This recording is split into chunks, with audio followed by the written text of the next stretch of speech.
So imagine you're stepping into the deep woods.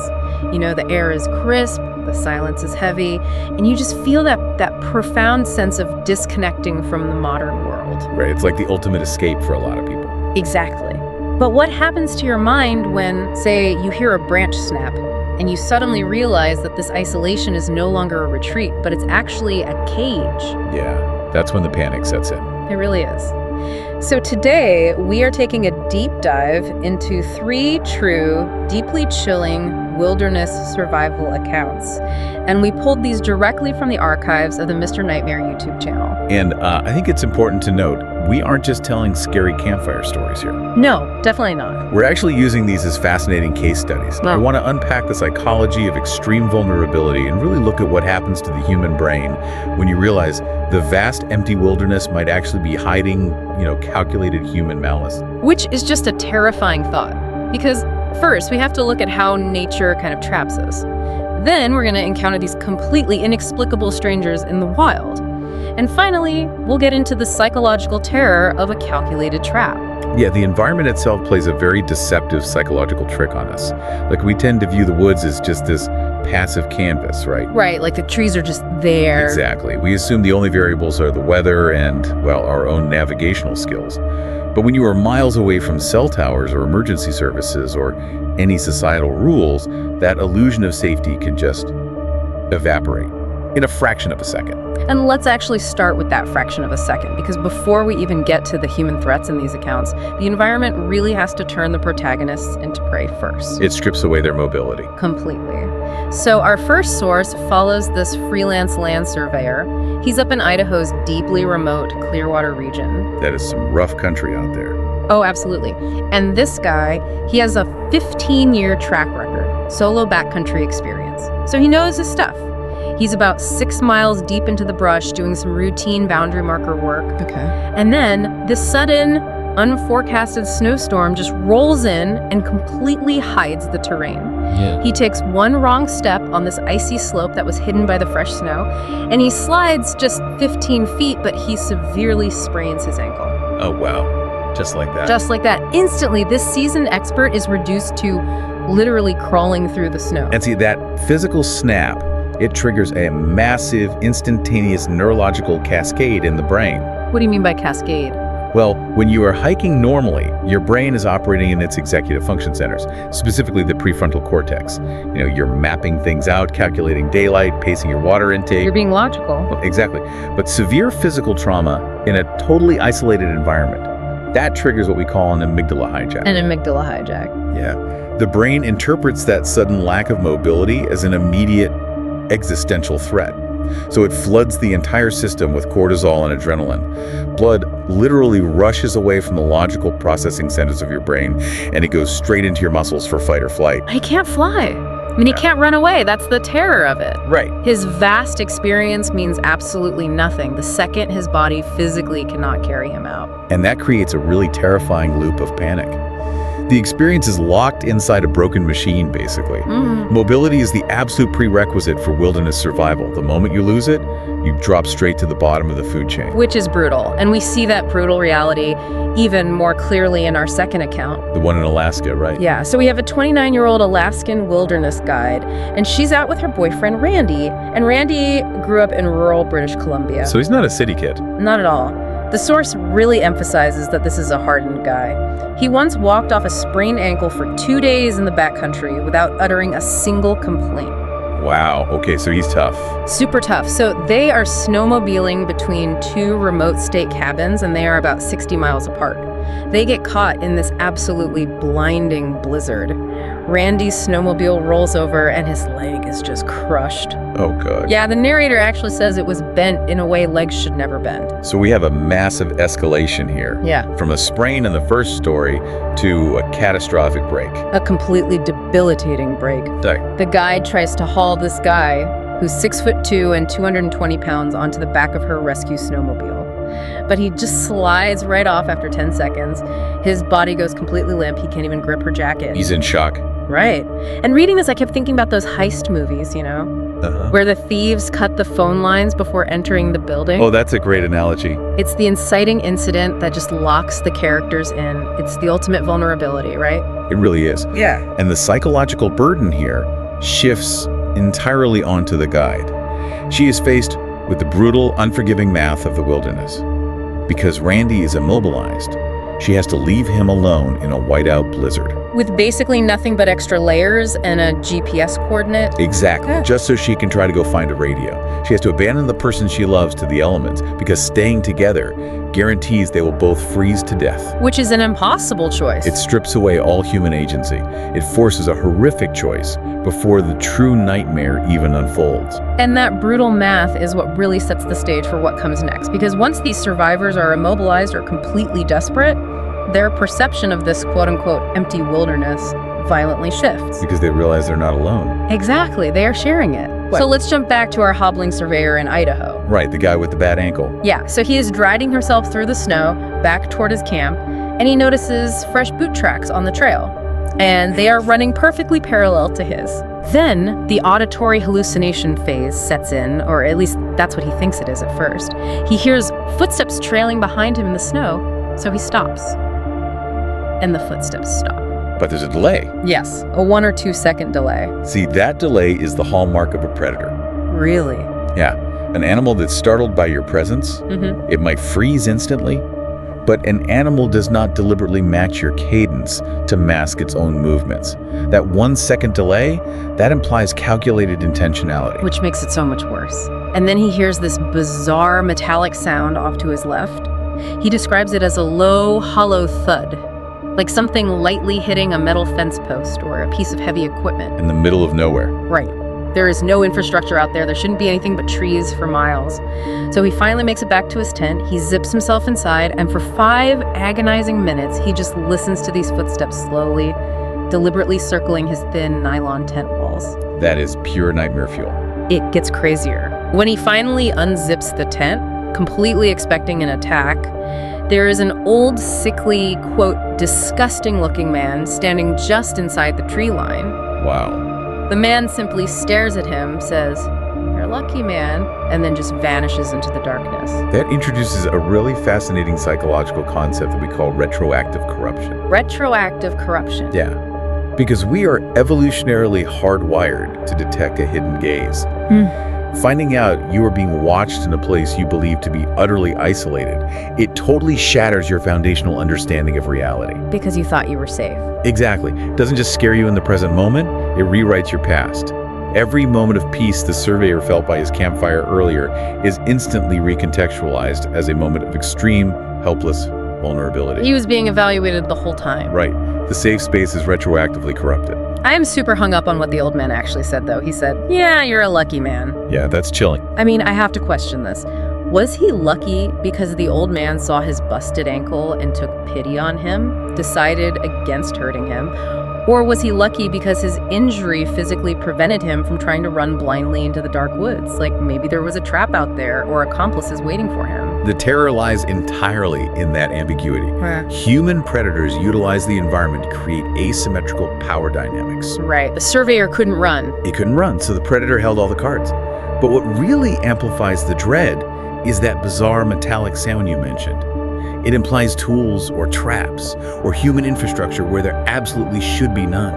The surveyor was completely at the mercy of an unknown intent. Well, speaking of human infrastructure hiding in the wild, we have to look at what the Alaskan guide found while she was searching for help. Well, this part is just horrifying. It is genuinely stomach-turning. So she has left Randy in the blizzard. She is navigating entirely by feel, just desperate for a state radio. She spots a thin column of smoke and angles toward it, convinced she has found one of the mapped state cabins. Makes sense. But instead, she finds this small, ugly, half-buried shack that is completely absent from all her topographical maps. She pushes the door open, and it's incredibly warm inside. A wood stove is burning hot. And right there on the floor is an open can of food with a spoon still standing straight up in it. The occupant clearly just stepped out. Barely a minute before she got there. And look at the sensory input her brain is receiving in that moment. Smoke means fire. Fire means warmth. Warmth means survival. In a freezing blizzard, her primal instincts are screaming that she has found a sanctuary. Right, she's probably flooded with relief. Her threat detection systems are temporarily completely overridden by the sheer physiological relief of finding heat. Well, that relief lasts for about 10 seconds because then she looks at a makeshift shelf and she spots a pair of binoculars. And right next to them is a folded trail map. Oh boy. She opens the map and sees her specific state cabin circled with granular dates penciled in from this winter and previous winters. And right next to the map is a notebook. She opens it to find meticulously detailed descriptions of people. What color jackets they were wearing, how many were in the party, the exact direction they were heading. The narrator says all the warmth in the room just vanished, and it felt like the walls just rearranged themselves in her mind. Because it wasn't a sanctuary at all. It was an apex predator's hunting blind. A hunting blind for humans. Exactly. This is the ultimate subversion of wilderness survival. When we go into the deep woods, our anxieties are totally calibrated for natural threats, right? Bears, wolves, avalanches. Right, environmental hazards. We do not expect to find an alphabetized, meticulously organized ledger of human prey. That notebook destroys her reality. She realizes that she and Randy were never isolated at all. They were being systematically cataloged. The wilderness was nothing more than a staging ground, and they were the game. God, that realization that you were guided into a trap, it actually leads perfectly into our third account. Because in the first two stories, the threat is an unknown element in the woods, like the old man in the trees or this hidden cabin. But what happens to the human brain when the threat is the very person standing right next to you? And the betrayal. Yes, the person who actually brought you into the isolation in the first place. Right. We move from purely physical survival psychology into deep cognitive betrayal. Mm-hmm. And that is a completely different mechanism of trauma. It really is. So, story number 3 centers on a high school junior. He finally lands a hike with his massive crush, this girl named Sienna Rollins. And the narrator describes her allure perfectly. He says she was, quote, like a light snowfall that muffles everything around you. That's very poetic. It is. She just has this mysterious, icy, captivating demeanor. So she takes the wheel. She drives them 45 minutes out of town to an unknown, unmarked gravel lot with only 2 other cars parked in it. Okay, red flag. Right. They start hiking. She points them down an unmaintained left fork on the trail, and she insists that he walk in front. He turns around a minute later, and she has vanished without making a single sound. Notice the layers of isolation she's constructing here. What do you mean? First, she isolates him geographically by taking him to an unmarked location far from town. Then she isolates him socially by removing herself from his sightline. She ensures he is completely unmoored in unfamiliar territory, basically stripping away his primary social anchor. And his initial reaction is so innocent. He just thinks she is playing a flirty prank. He hears a branch snap off the trail. He sees movement behind a thick tree trunk, so he decides to turn the tables, and he sneaks up to scare her. Oh no. He jumps out mid-yell, only to come face to face with a strange middle-aged man who is just staring dead at him. Wow. No surprise, no fear, just a cold stare. Then a second man steps out from the brush on his right, gripping a large wooden branch, and completely blocks the path back to the main trail. So it's an ambush. A total ambush. The kid bolts, they chase him through the dense brush, and they aren't even trying to be stealthy anymore. One of the men actually dives and grabs his ankle, trying to pin him to the dirt. He physically grabbed him. Yeah. He violently kicks free, busts his lip open, and just sprints blindly through the thorns until he bursts out onto the parking lot. The transition from what he perceived as a romantic encounter into a coordinated physical pursuit is just staggering. And here's the most unsettling part. He gets to the lot, bleeding and hyperventilating. He calls Sienna repeatedly, no answer. The 2 other cars that were in the lot, they're gone. Of course they are. Just as he is dialing the police, his phone buzzes. It's a text from Sienna asking where he went, and then she casually strolls out of the tree line completely unscathed, holding her water bottle, looking irritated that he's freaking out. Oh, wow. She claims she thought he went ahead and she had been trying to catch up the whole time. Which, geographically, he knows is impossible because he just retraced his own path while running for his life. Exactly. I kept picturing Sienna as the glowing lure on an anglerfish. You know, we are drilled from childhood to fear the stranger in the white van. We have stranger danger hardwired into us. But this completely subverts that panic. It's a calculated ambush. How does the brain even process being hunted by strangers when you realize your trusted companion is the one who loaded the gun? The anglerfish analogy is spot on. what you are describing is a massive spike of cognitive dissonance. Our brains rely heavily on social proxies to scan for threats. If the person we trust feels safe, our internal security system just powers down. We let our guard down. Exactly. Yep. So in this scenario, the victim isn't just surviving a physical chase. His brain is desperately trying to reconcile a shattered reality while flooded with adrenaline.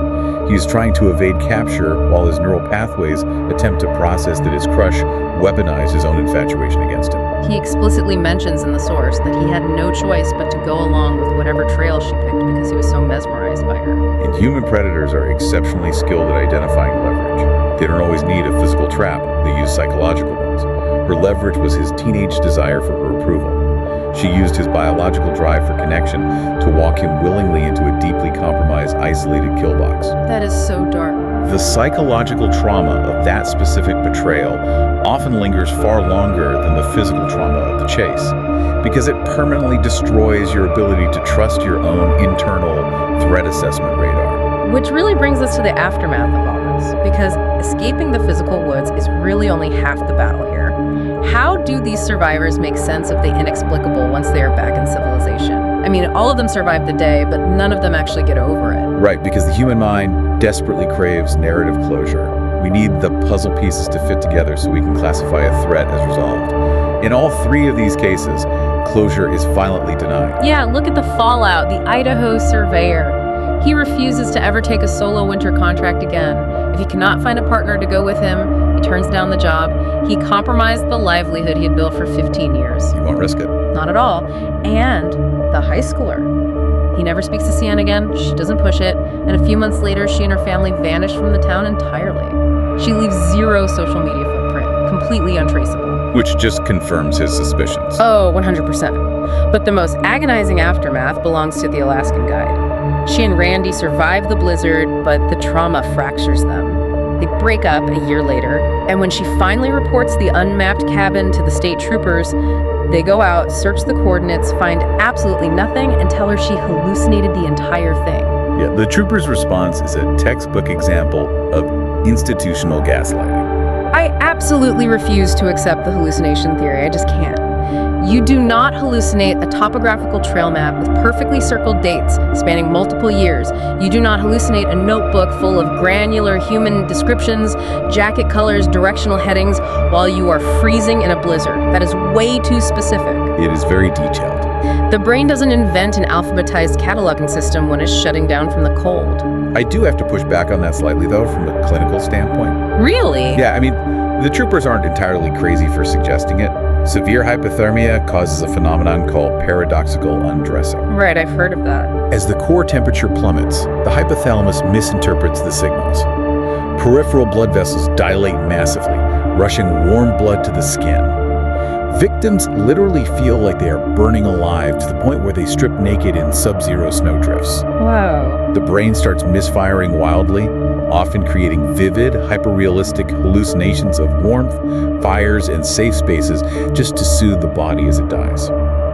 So hallucinating a warm cabin, that is actually textbook for end-stage hypothermia. Okay, I see the biology there, but the ledger, the notebook. Exactly. That is where their theory completely falls apart. You might hallucinate a roaring fire to comfort yourself. You do not hallucinate a predatory database of hikers. The specificity of the spoon standing up in the can of food that is an anchor of reality. But because law enforcement dismissed her, she is left crushed under the weight of ambiguous trauma. She has no external validation for the horror she survived. And because of that, she tortures herself with 3 horrifying theories. Theory 1, she actually did hallucinate it, which means her own vague is broken. Theory 2, which is the one that honestly keeps me awake, as she fled that cabin back into the blizzard, she heard a horrific, muffled scream. A woman screaming from under the floorboards, like she was being tortured. Oh my God. So her second theory is that the cabin was real, and she left a living victim behind to die. Massive survivor's guilt. That's an unbearable weight. Or theory 3. The smoke, the open door, the roaring fire, it was all an active lure.